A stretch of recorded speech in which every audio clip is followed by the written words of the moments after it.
Assalamualaikum warahmatullahi wabarakatuh.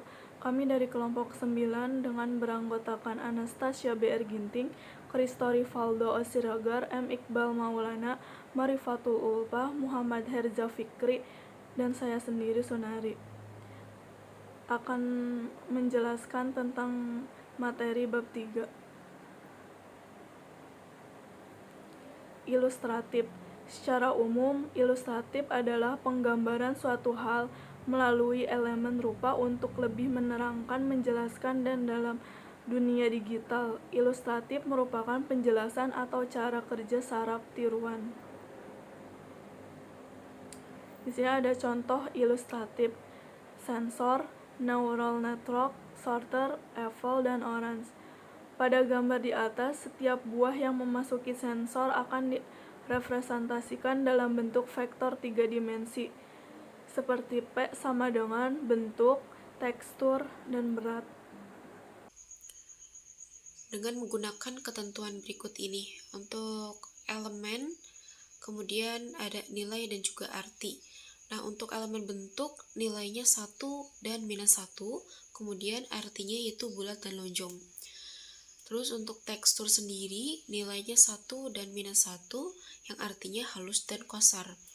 Nah, untuk elemen berat sendiri, nilainya 1 dan minus 1, untuk artinya lebih dari 1 pon dan kurang dari 1 pon. Untuk prototip jeruk akan dipresentasikan sebagai P1 sama dengan 1, minus 1, atau minus 1. Untuk prototip apel akan dipresentasikan sebagai P2 sama dengan 1, 1, dan minus 1. Nah, untuk selanjutnya materinya akan dijelaskan oleh rekan saya yaitu Mbak Sunadi. Silakan, Mbak.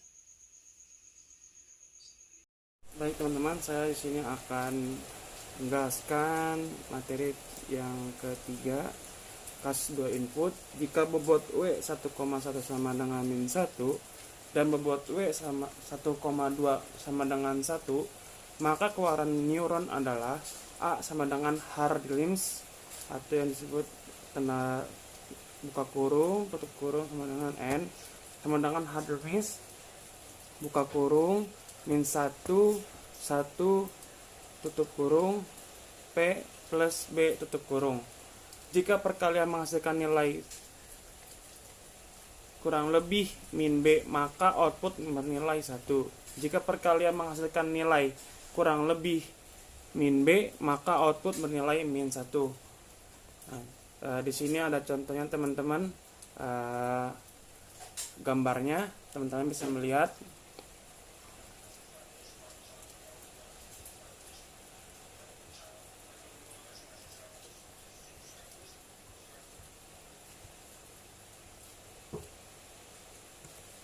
Dan dengan asumsi bahwa B sama dengan min 1, dapat dibuat batas keputusan seperti pada gambar berikut ini. Nah, teman-teman bisa melihat di sini gambarnya, teman-teman. W, ada P2, ada N kurang lebih 0, min 1, 1, N kurang lebih 0, 1 di angka P1. Baik teman-teman, lanjut.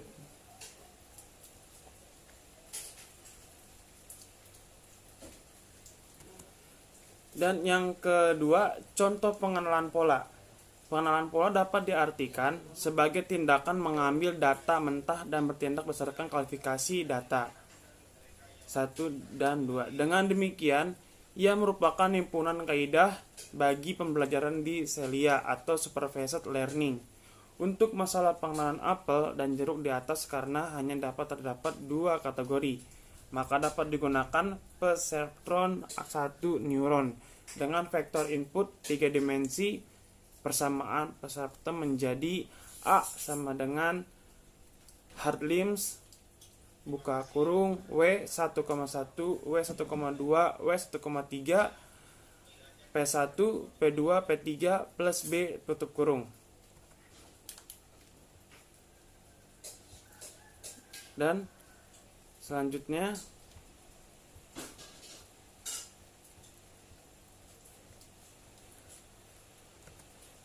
Bidang batas untuk masalah ini adalah sebagai berikut. Nah, teman-teman bisa melihat gambar yang ini, yang pertama di sini ada P3, P2 dan P1. Dan P1-nya itu orange dan P2-nya itu apel. Dengan matriks bobot W sama dengan 0, 1, 0 dan bias B sama dengan 0, maka klasifikasi apel dan jeruk dapat berlangsung sempurna. Karena saya jelaskan teman-teman di sini, orange sama dengan A sama dengan hardlims 0, 1, 0, 1 min 1 min 1 plus 0 sama dengan min 1. Itu buat orange. Dan buat apelnya A sama dengan hardlims 0, 1, 0, 1, 1, 1 min 1 plus 0 sama dengan 1. Dan itu buat apel.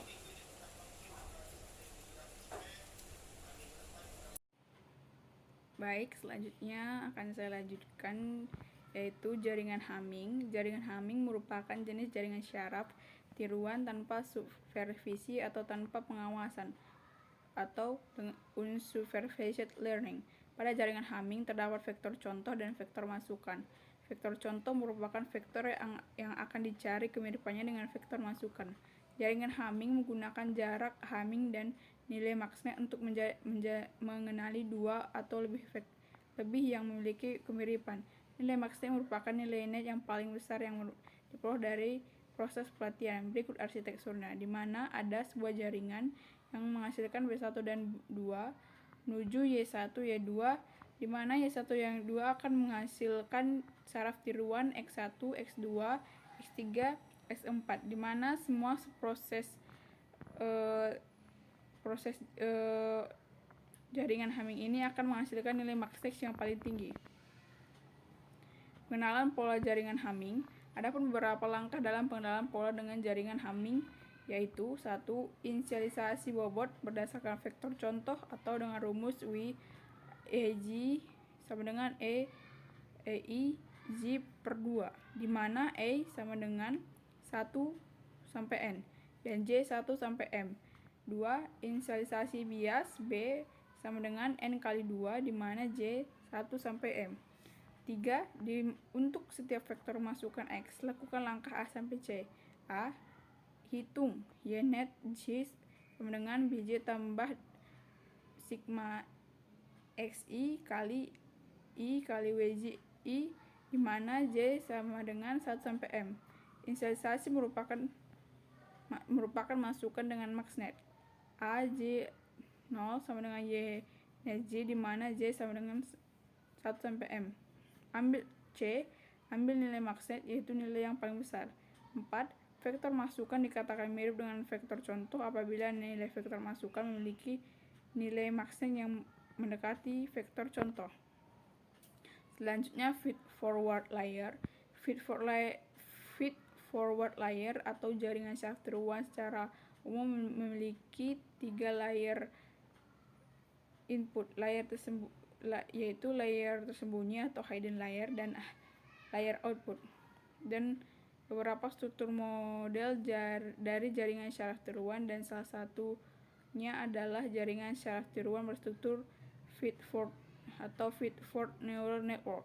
Salah satu pertanyaan yang sering muncul dalam mengenai pengertian jaringan syaraf tiruan yang memiliki struktur feed-forward. Secara sederhana, jaringan syarat tiruan yang mempunyai struktur feed-forward memiliki karakteristik tidak ada pengulangan pembelajaran atau loop, di mana signal bergerak dari layer input dan melewati layer tersembunyi dan kemudian menuju layer output. Di struktur feed-forward ini tidak adanya loop dari layer output menuju ke layer input atau layer tersembunyi seperti yang disediakan pada gambar 1 di bawah ini, di mana ada sebuah input layer terbagi menjadi 3 dan loopnya atau hidden layernya akan berpecah menjadi 4 dengan output menjadi 2. Di sini diartikan tidak ada jaringan tiruan. Dengan keterangan matriks bobot W pangkat 1 sama dengan P1 pangkat T, P2 pangkat T sama dengan 1 min 1 min 1, 1, 1 min 1. Jika vektor bias B pangkat 1, 3 dan 3, maka keluaran feed forward layernya adalah A pangkat 1 sama dengan W pangkat 1 P tambah B pangkat 1 sama dengan P1 pangkat T, P2 pangkat T dikali P ditambah 3 dan 3 sama dengan menghasilkan sebuah rumus yaitu P1 pangkat T dikali P tambah 3 dan P2 pangkat T dikali P tambah 3. Baik, selanjutnya akan dilanjutkan oleh teman saya. Ya, terima kasih. Selanjutnya, recurrent layer. Recurrent layer atau jaringan saraf berulang adalah kelas jaringan saraf tiruan di mana koneksi antara node membentuk grafik berarah atau tidak berarah sepanjang urutan temporal.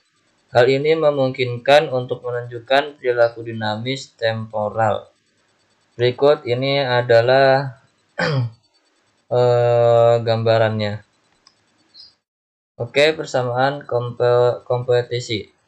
A kuadrat dalam kurung 0 sama dengan A1 atau kondisi awal.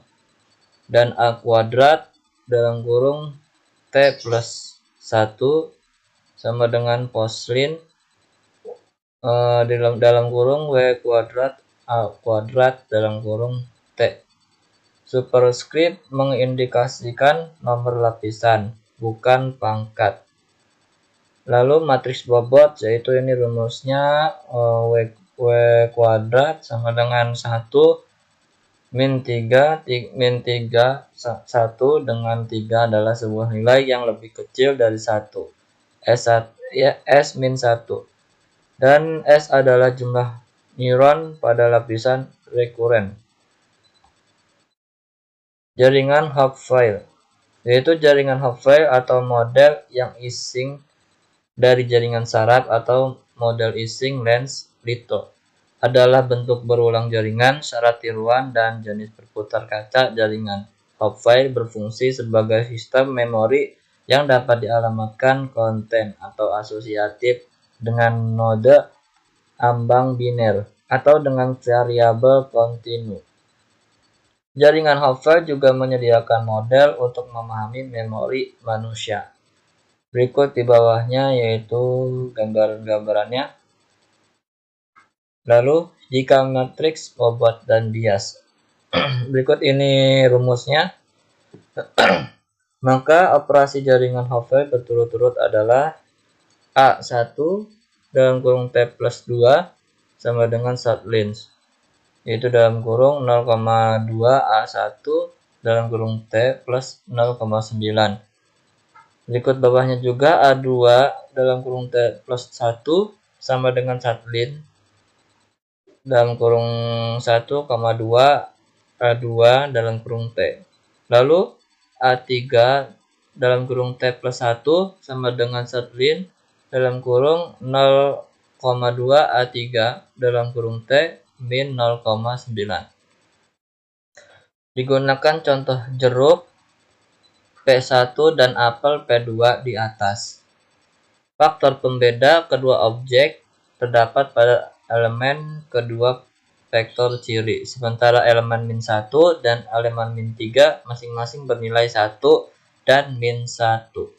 Jika elemen kedua diberi nilai 1, maka hasil iterasi adalah sebagai berikut, yaitu A dalam kurung 0 sama dengan min 1 min 1 min 1, lalu dibagi A min dalam kurung 1 sama dengan 0,7 min 1 min 1 dibagi A dalam kurung 2 1 min 1 min 1 dibagi A dalam kurung 3 1 min 1 min 1 yang dengan jelas menunjukkan kategori jeruk. Sekian, terima kasih.